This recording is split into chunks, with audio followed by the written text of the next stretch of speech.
Morning, and welcome back to the show. We are here with University School McKinley House prefect, brother of our co-host Jack Nelson, and baseball captain and Auburn commit Deacon Nelson. How are you doing today, I'm Deacon? doing well. Thank you for having me. No, it's great to have you on the show. Before we get into everything, let's go back. Were you always a serious competitor in baseball? When did that really develop? Let's go all the way back to some of those beginning roots. Yeah, for sure. It's always been a big part of my life. I mean, my dad kind of instilled it into me from a young age, pretty much right when I was born, and then it's only grown from there. I've definitely fallen in love with the sport, and it's continued to grow for me. And it's yeah. Then I mean, that's the reason I feel like I'm here today, just because of the dedication and love of the game, and continue to work hard at it.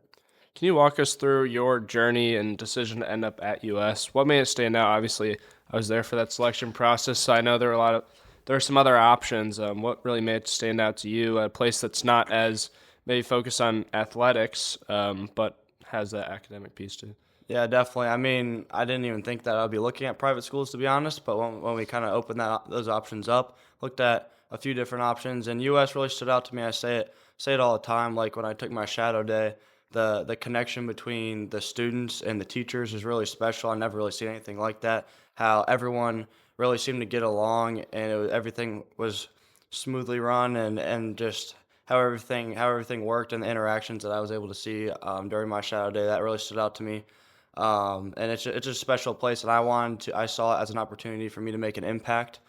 Coming in as a baseball player, I knew that the Coach Robs had started bringing the program up, and it's more well known, and we had good players, and I really wanted to be a big part of that, and leave a legacy.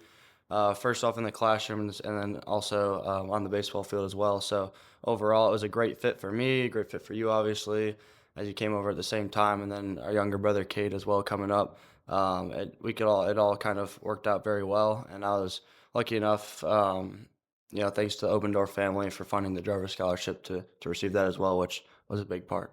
Let's talk about kind of some of those first days. Everybody has their welcome to US moment. What are some of those first moments at US where you thought to yourself, yeah, I can see myself being here for the next four? Yeah, I mean, I'd say the senior class of my freshman year was very special.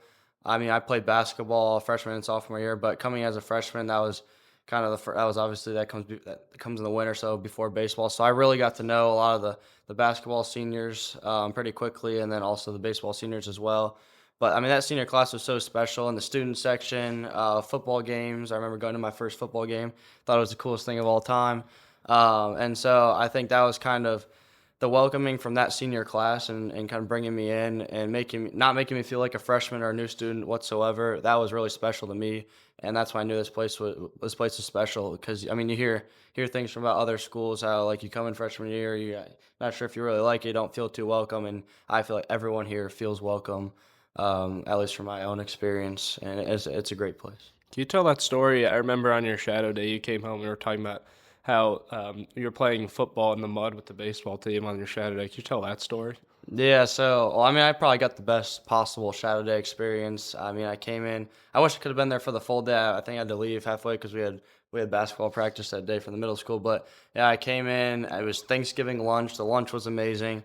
We had got our own table in lower commons, just the baseball guys, and then we look outside and they're playing football. Literally, it was raining. It was muddy.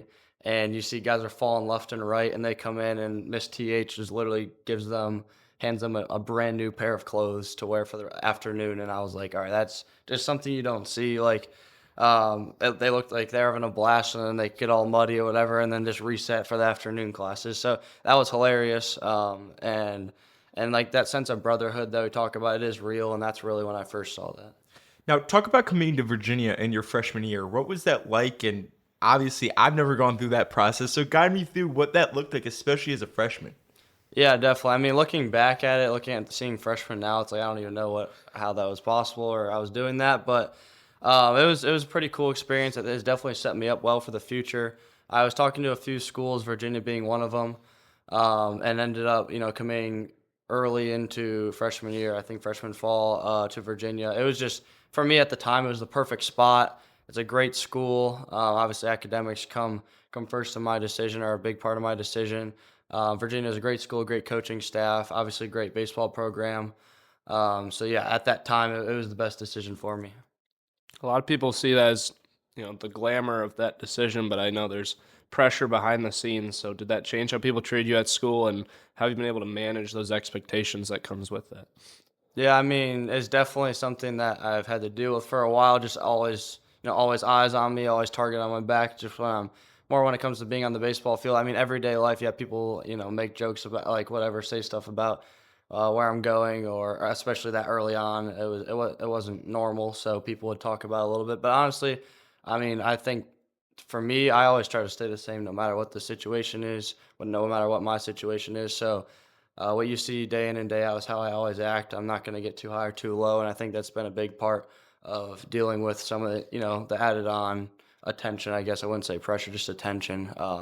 So yeah, that's kind of how I do it. Let's skip a little here. Let's go to your kind of switching commitment and your shift to Auburn. I know that was kind of later as it was quite recent. So what was that shift like, and what was going through your mind, and how do you like Auburn? Yeah. Well, first of all, Auburn's amazing. I'm very excited to go there next year. But yeah, so the coaches at Virginia this last spring, when we were literally in the middle of our playoff run last year, they decided to leave to go to Mississippi State. So obviously a lot going on with my own, playoffs and everything like that. But I decided to open up recruitment again because just to kind of see what options were out there. And so yeah, I was talking to a few different schools that I really narrowed in on and was very interested in pursuing. And ultimately, I went down for a tournament a few weeks later after playoffs ended in the summer. Was able to visit Auburn. I mean, I love the campus, love everything about it. The academics are good too, and I'm able to pursue what I'm interested in, which I feel like is very important academically. And then I mean, it doesn't get any better than SEC baseball, and I think. Yeah, I know that's my lifelong dream, like we talked about at the very beginning, of the love for the game and just continuing to reach the next steps. And this is definitely the right next step for me. Now, U.S. baseball, obviously, you've had success while you've been here, and well, not solely because of you. We've had amazing players. Um, like you talked about that core when you came in, but what are you most proud of? And talk about leaving the jersey in a better place than you found it. Yeah, I mean, like I said, I wanted to come in and be able to leave a legacy on this program and leave an impact on this program. And I think we've almost gotten better every single year, and it continues. I mean, I don't know 5 years ago if this program would even think about going to a state championship, and I think that comes from, like I said, give credit to our coaches from starting that kind of that building that culture. But each year's captains have done a great job of continuing that culture, and really we know what our goal is. We've continued to build talent. I mean, it starts in the off season. It's I think consistency is key, and that's what we've done. And then yeah, the leadership has been amazing. But yeah, like I said, coming in, that was my goal, to leave as much of an impact as I can on this program, and I feel like up to this point I've done exactly that. Do you feel pressure every time you step on the field? Obviously, all of us are going to feel a bunch of pressure going to any big event. But where does that pressure come from, whether it's internal or external? And what's your mental approach before a big game? We heard about T-Money last year talking about going from baking to then putting on music and going straight into a football game. So what's that pregame approach like for you, and where does that pressure kind of come from?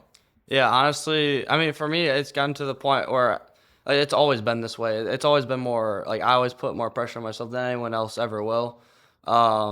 Whether that's scouts, coaches, anyone, because just like kind of the expectations that I have for myself have always just been higher and held kind of I try to hold myself to that standard. But with that, I've got to learn to, I have learned and continue to work on like staying while I have these like, goals for myself and standards for myself, staying calm, staying under control. I've worked a lot on different breathing exercises, and also just confidence cues throughout the game that I'll tell myself before the game, during the game.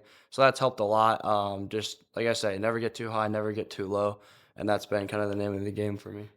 Now, you've been a leader on the team and in the program since you've stepped on, whether that's on the field and leading through example, or now in your role as a captain having to be more vocal. What kind of leader do you feel you try to be around the team, and whether that's through words or actions? Yeah, I mean, for me, it's always been a leader through actions. I think recently, over the past couple of years, definitely stepped up vocally, which I think that was something I said when I write down goals before the season starts. A couple of years ago, I said I wanted to step up more vocally as a leader, as a take on the captain role, and I feel like I've done a pretty good job at that. And so, yeah, no matter what, it's always through actions. But I was never always the loudest guy in the field. I still probably never am not, but I definitely have increased, my vocal leadership as well. So combining the consistency of just of always playing, no matter what the situation is. You can't tell if it's a bad game or a good game. That stays consistent, but vocally as well. In any sport here, we all preach brotherhood. So talk about some of those kind of key people that have helped you, whether it's coaches or different teammates, whether on varsity basketball or baseball, that have just pushed you that you can remember really being there for you. Who's that mentor to you? Yeah, for sure. Coming in freshman year, like I said, basketball is the first kind of experience I had with that. I mean, for me, when I like it was immediate brotherhood. I mean, I had Mason Mondora, Ethan Nowak driving me to games and everything. I couldn't drive as a freshman. I was lucky enough to play varsity, so I was around all the older guys, and so yeah, I mean, like that was my first example. And then going into baseball season, I mean, I could list a ton of people for the baseball team, but Ben Elliott, I was with in the infield, and he definitely showed me that those leadership qualities and abilities. Coming in, I was around him all the time, and so that was someone who I looked up to, and really tried to model how I lead after him. Like David Fairmouth, Ryan Patterson, Evan Shapiro. I'm probably missing a few as well, but they're all great, and those are my kind of first experiences seeing the brotherhood of this school. And then one other shout out is Cooper Malacca as well, which I didn't play a sport with him, but like seeing him run the student sections, just being every day in and day out at the school, academically, everything like that. That was someone else who I looked up to who I think did a great job of modeling that. Now, you also have real brothers at the school, obviously me and then Cade. What has it been like to kind of lead as the oldest and kind of set the standard for what our name is here at the school? And have you ever wished you could kind of have your own path here, or have you always appreciated? I mean, we've obviously been on the same team, driven to school every day. Have you enjoyed that, or have you wished maybe sometimes that you've had some time just by yourself? Yeah, definitely enjoyed it. I wouldn't, change anything about it. I think, yeah, I'm always aware of the weight that our name carries in and out of the school, and so that comes with the decisions that we make. Cade coming up, who's gonna have probably the same talk. Every decision you make matters, and so it's important to understand what you represent, and definitely would not change a thing about it. It's been a lot of fun. I wish Cade was a year older or I was a year younger, and we could all be at the high school together. But no, it's been great. One of the also cool things you are is McKinley House prefect, which obviously is being part of the best house. What does it feel like to hold that mantle of prefect and really make sure that our house can be the best it could always possibly be? Yeah, first of all, yeah, McKinley is the best house, obviously, and no, I mean that was definitely also, like I said, coming in freshman year. That was a goal that I had, is to be prefect. Not like trying to do everything I can throughout the years just solely to be a prefect, just because I want to hold that position because I see how much value there is in it.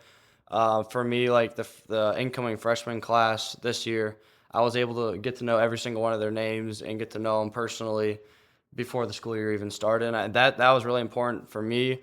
I feel like I've been able to lead in that way, and like every day in the school halls, I say hi whenever I pass them, and some stuff like that. I think that's very important. Just day in and day out, like I say, consistency with it, and that I know that hello in the hallway makes a big impact on their day, just as much as it did when I was a freshman hearing from a prefect.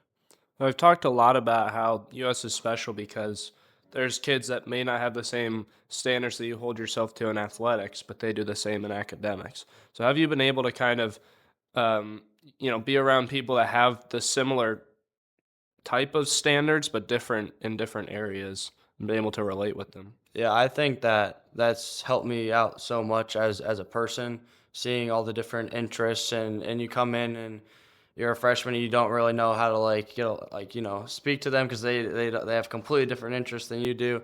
But like I've learned like a ton to see how our grade is kind of meshed together, and everyone, no matter what your interests are or what group you're in, everyone kind of comes together and gets along. I think that's so special, And when we talk about university school and the brotherhood, that's really when I say there's no other place like where that happens that I've seen. And so that's very important for me. It's helped me grow a ton.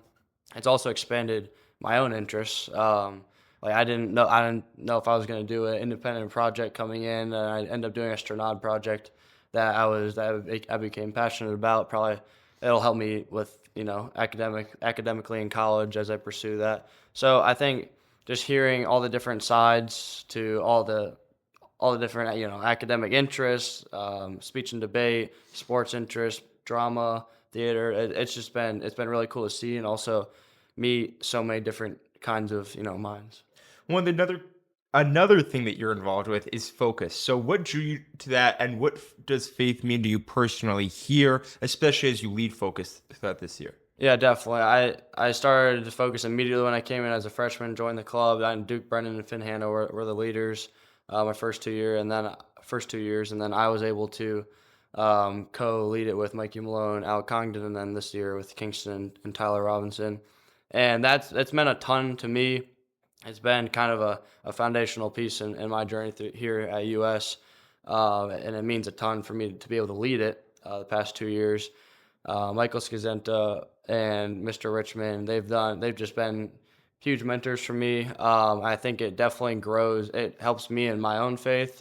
Faith is obviously a huge part of what I do, and a huge part of me. And I think that the group that we have in Focus is so special to me because the group that you see in Focus is the same group that you see, you know, leading the student sections and playing in the big games in the school play, speech and debate. Like I said, I think the group is so like prevalent throughout the school, and it's so cool to see them all come. We all come together every 2 weeks on a Thursday, and talk about the Lord, and we've covered, I feel like, so many different topics, so many different subjects, and it's cool for me to see like how we can grow other people's faith who maybe have never heard about the Lord before, or how we can, impact other people's lives in a positive way through that. So that's been an awesome experience for me. I'm glad I was able to do that.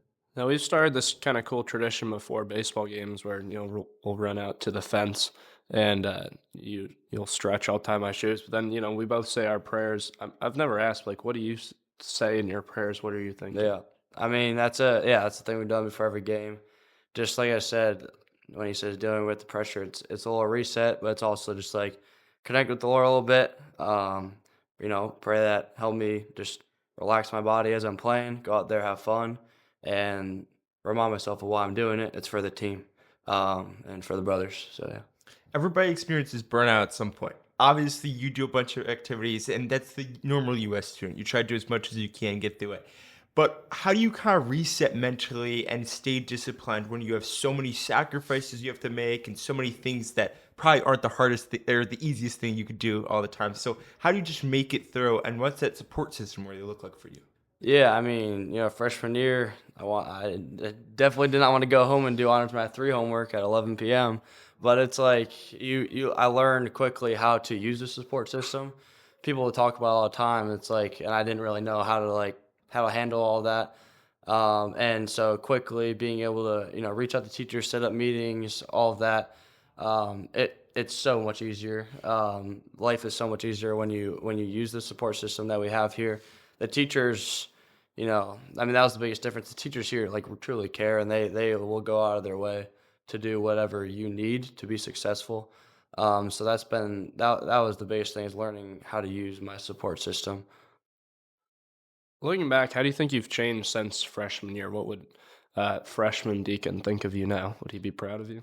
Yeah, I mean, I came in afraid to speak in front of a class of like 20 people. I mean, now I feel like I could speak in front of the school, no big issue. And I think that comes from, I mean, it didn't happen overnight, but it was just consistency, working on just like confidence of who I am, kind of understanding who I am and like what my strengths are, what I like to do, what I'm passionate about, and then yeah, being, like I said, just being confident in myself. And I think that's definitely increased in my time here. And it shows like the comfortability I have with this place, and how everyone here does make you feel welcome. When you stand in front of the entire school, they're all rooting for you. Like, so That's been really cool, like freshman to senior to now, just seeing that kind of growth from a vocal standpoint has been big. And then the connections, I feel like I've definitely done the best I possibly can to connect with everyone I can in the school from freshman year to now. And I think that's been big, teachers and students and alumni and everything like that. One of the coolest things I saw in the past day was this new Instagram account called Last Two US, which is documenting the last 2 weeks of your guys' senior year here at University School. As the last senior podcast we'll have this year, what will you miss the most about this school looking back at your 4 years and what you've done here? Yeah, I mean, this school is so special. I'll definitely be coming back when I can. And it's kind of surreal that it's gotten to this point where we only have 2 weeks left. And I think it's starting to set in for some of the seniors. I think that account is cool just to kind of show the last 2 weeks and what we're doing because I mean, ultimately, the last 2 weeks brings everyone together because we're all in the same situation. This is our last 2 weeks before we go off to wherever. I mean, I may not see some of these people again. So it's definitely it's a sad feeling, but it's an exciting feeling and a happy feeling because of I mean, not just seeing myself grow when you ask that question of freshman to senior year, but seeing everyone else grow. Our class, I think, has had a huge impact. Our word for our class was passion this year, and I think most definitely we showed passion throughout the year. I feel like we kind of revived the student life, and brought that up, and I think that was huge for our class, and I'm very happy and humbled to be a part of our class. Cade Beers, you better come back. So obviously you got a lot to look forward to at Auburn. That'll be awesome. But there's also continues to be a lot of pressure that comes with that. So what are you most excited for? And then maybe what scares you about moving away and doing that? I'm excited to get down south for some warm weather. To be honest, the winters won't be really too harsh. But no, I'm just excited. I mean, everything about Auburn seems is positive and happy, and I'm just excited to be a part of an SEC environment and playing in the SEC environment. Um, but yeah, no, I think that's mainly what I'm excited about. Obviously, one of the things that we love to talk about here is legacy. What is that legacy you want to leave? Is it a state ship hopefully at the end of this year? Is it putting your name up there in the banners as one of the best baseball players here? Is it your individual research? What do you think in 10 years from now, someone's talking about Deacon Nelson, what do you want to hear your name connected with? Yeah, I mean, I have a few different roles here. I've done a few different things, but I think the main thing throughout all that is the I'd say humble leadership that I feel like that's what I want to be known for because whether that it doesn't really matter where I am. Like I said, it could be in the classroom working on a Sternod project. It could be at a focus meeting or a One Love meeting. It could be on the field as captain for baseball. But I'd say humble leadership because I feel like anyone should feel comfortable coming up to me with any concerns, with any needs they may have, and I think that's what I want to always have as a case. And I think people, I mean, obviously, they'll think the baseball player going to Auburn, but I want them to know like who that person is and what he did. All right, Deacon, last question. And this is the one that we always end with. You've lived a high school career that's obviously anything but ordinary. As you came to university school as a student athlete who already had options, then committed to a Power 5 program as a freshman, and then transferred to a leading SEC school in baseball. You lead Focus and build a faith community inside high school, lead the McKinley House, the best house, to make sure that our students just keep on getting out there. At the deepest level, beyond baseball, beyond all the titles, the rings, beyond any accomplishments, what gets you out of bed in the morning and tells you to just keep on keeping on? Um, I mean, there's no reason to not keep an eye. I have a great family. I have a great support system. I have so much ahead of me that I'm excited about, and there's no reason to stop now. We've gotten to this point, and I feel like the potential for much more is out there, and there's no time to really waste. I'm in the middle of everything. The opportunity is now, and I don't want to let that pass. So every single day, working towards a goal, getting 1% better each day. Well, Deacon, it has been amazing having you on as our last senior episode of this year. Thank you so much for taking the time to share insights and experiences with us. And to our listeners, thank you so much for tuning in. And we'll hope you'll join us next Wednesday for another episode of Late Start Show. Thank you, Deacon. Thank you.